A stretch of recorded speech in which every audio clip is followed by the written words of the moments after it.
So Elon Musk recently posted, I think yesterday, that he was just in the design room at Tesla, and they're about to make the biggest demo ever Yeah. before the end of the year. So I mean, is he exaggerating, or do you guys believe he's about No, to? I trust him. You trust him? There, Yeah, I think he's gonna deliver the Roadster. yeah. That's the speculation, is that it's some sort of Optimus or it's the Roadster. And one thing with the Roadster is that initially they claimed it was going to have over 600-mile range,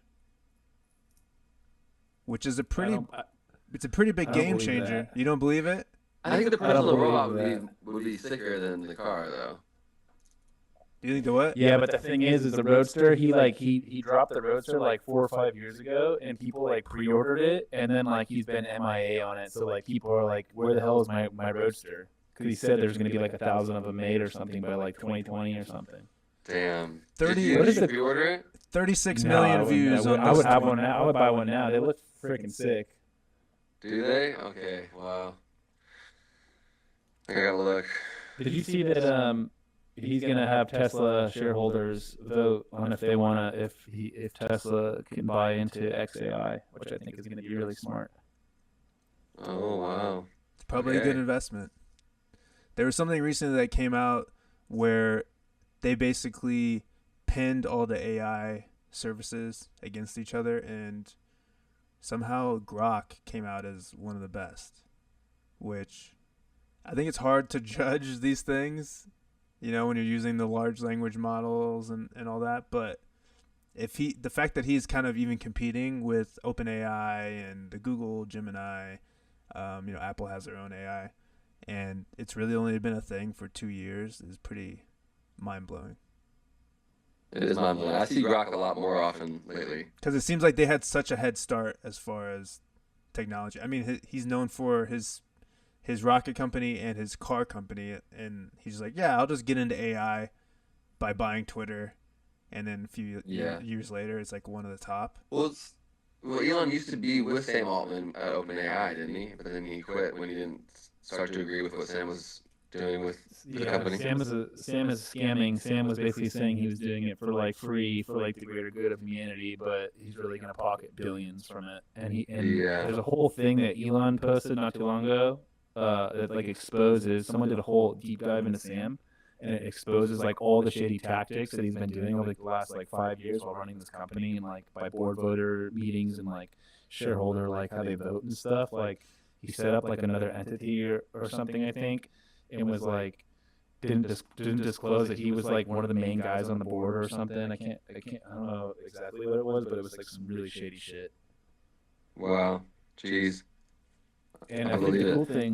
the cool thing about XAI is that they try to remain neutral. As like where OpenAI kind of leans more to the left, and then there's like the other AI that leans more to the right. He's like Elon's main goal is to like have it be neutral, as opposed to like persuade you towards ideology like left side or right side, which I think is like a cool way for AI in the future.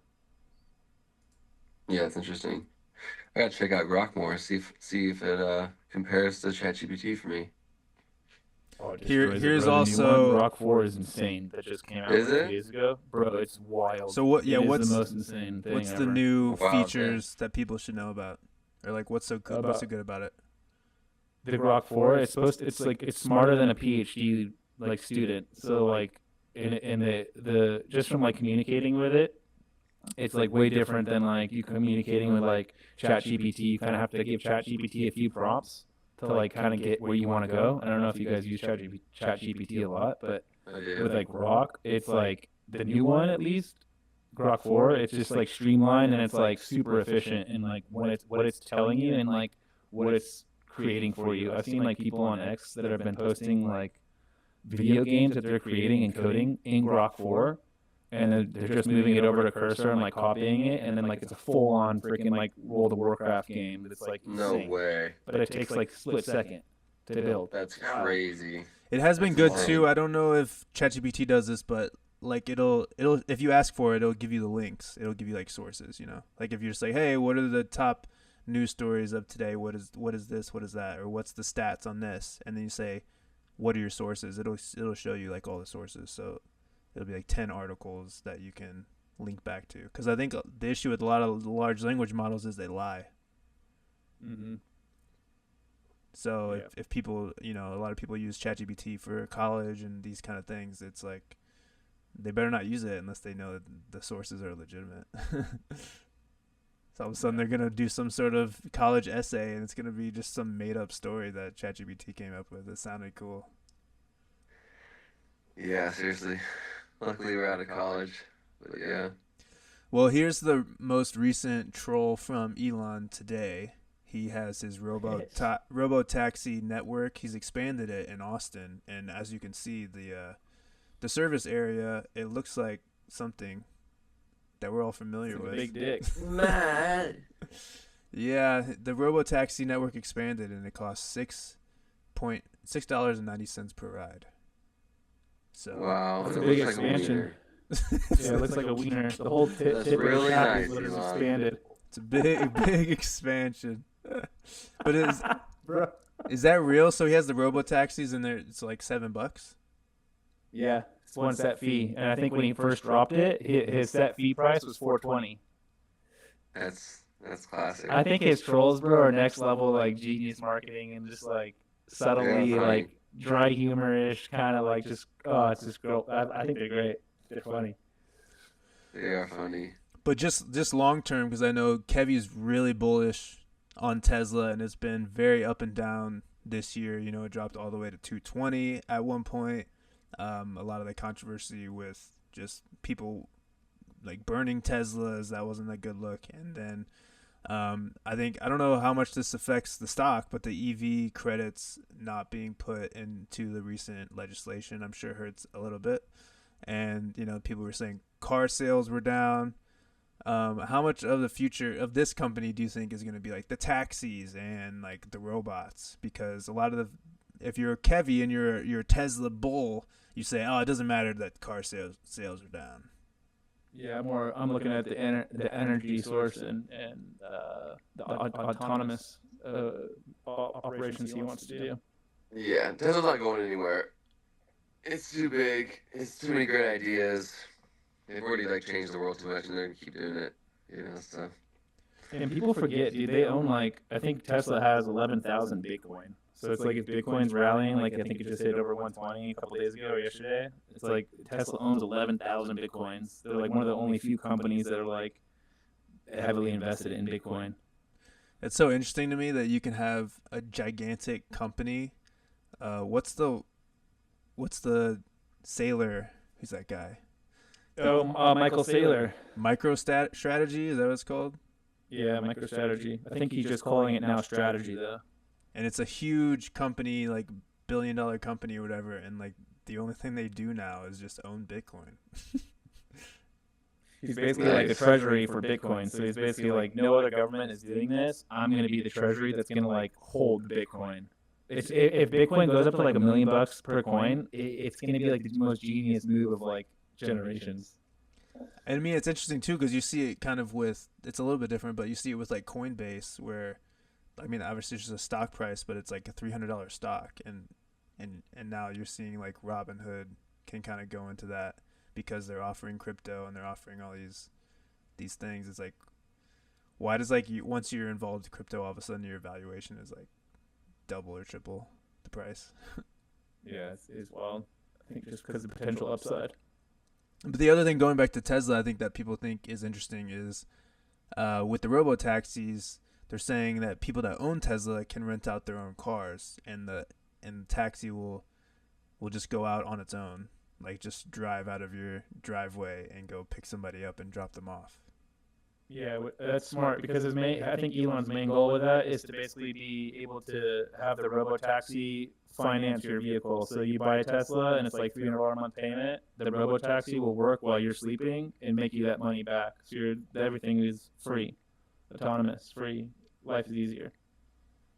But I think that's a long way away. But it's he has how many 10 million Teslas out on the road right now. So there's 10 million vehicles. I don't know how much Uber users or Lyft users, how much they have signed up on their platform, but eventually you will be able to go in the Tesla app and rent out your car like Uber. without having to drive it. And it's like, I would do that. Matt, would you do? Matt, you own a Tesla. You're the only one that owns a Tesla. Would you do that? Yeah, I think too people that are hustlers and they want to have like people use Turo for example, and they create their own little fleet and they'll have like 5 cars that they rent out every week. I mean, those kind of people they're gonna be like, oh, I'm just gonna buy like 5 Teslas. Yeah, it's actually like the same. It's like it's just like Turo, huh? But with Tesla. But it's like if they just drive themselves, then it's even less that you have to worry about, I guess. Yeah, less overhead. Because just someone sitting in the back or they're sitting in the shotgun versus like when you rent out your car, somebody's driving it and you're like, oh crap, I hope they don't suck at driving. Yeah, that's true. That's true. Big Tesla. I guess we're all buying Teslas and robots. Optimus to the moon. Let's go. Are you guys gonna buy an Optimus? Yeah, if it can clean and just make everything just clean all the time, and then just like maybe, what if it can cook? I think it can. That's what my question is. If it can cook and clean, then bro, what? That's like Then absolutely. 100%. And like just get all your groceries and be like, oh, the groceries are here, put them away. What? Yeah. That'd be so You're not doing sick. anything? That's crazy.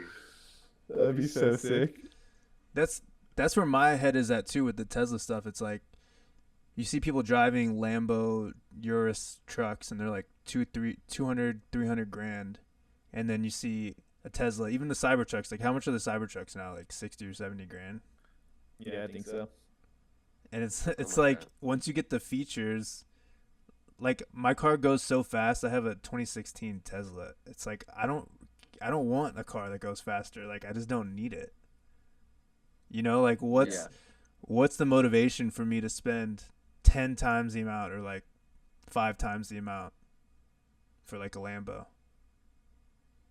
Just because it looks cool. Yeah, it just looks cool. That's probably the reason. But yeah, it's not worth it. Unless you just have like fuck you money. You know what I mean? Yeah.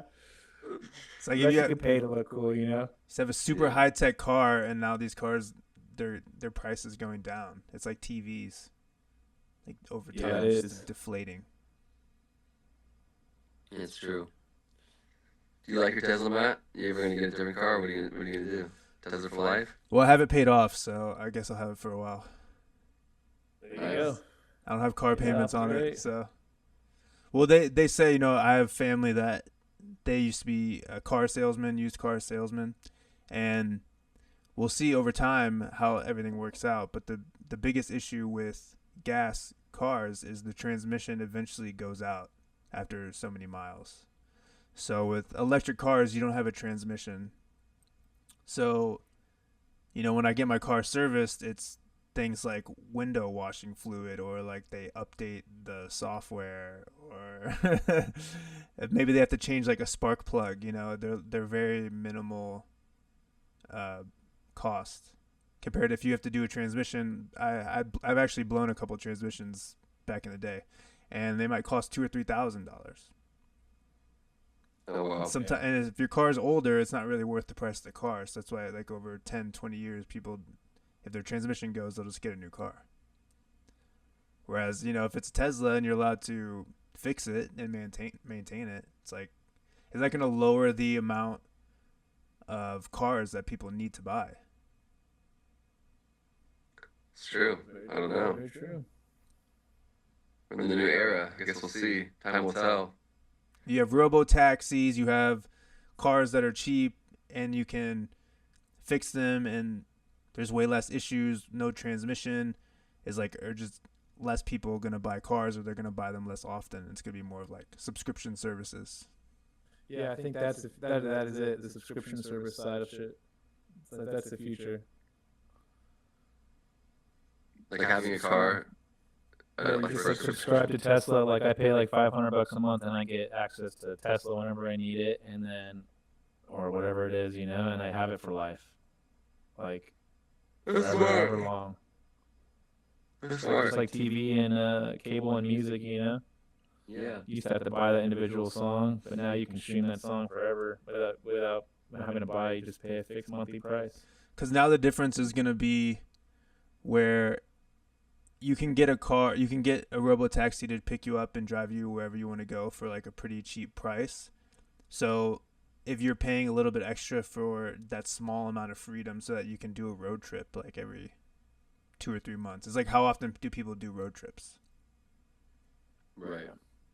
But it's like you could have it locked in probably too with like your commute. Like you're like, oh, my commute is 10 miles away and I have to go to work at 9 a.m. every day. And if there's no driver, then there's no like schedule conflict. There's no like you're waiting on if they're available too. Like you're just like, I reserved this car and every day from 9 to 9:30 they pick me up at this address and they drop me off at this address, and it's like fully automated. Yeah. Like you would know ahead of time if the car was available or not. Are you guys, when you guys gonna take a robo taxi on a road trip? Did you guys trust it or no? I don't think they do road trips. I think it's more just urban areas like driving around. Okay, let's say in 2 years they offer, just nationwide. You can take it from LA to I would probably do it if Grand it's like Canyon? a robo shuttle or like a robo bus, but probably not if it's just like a normal car.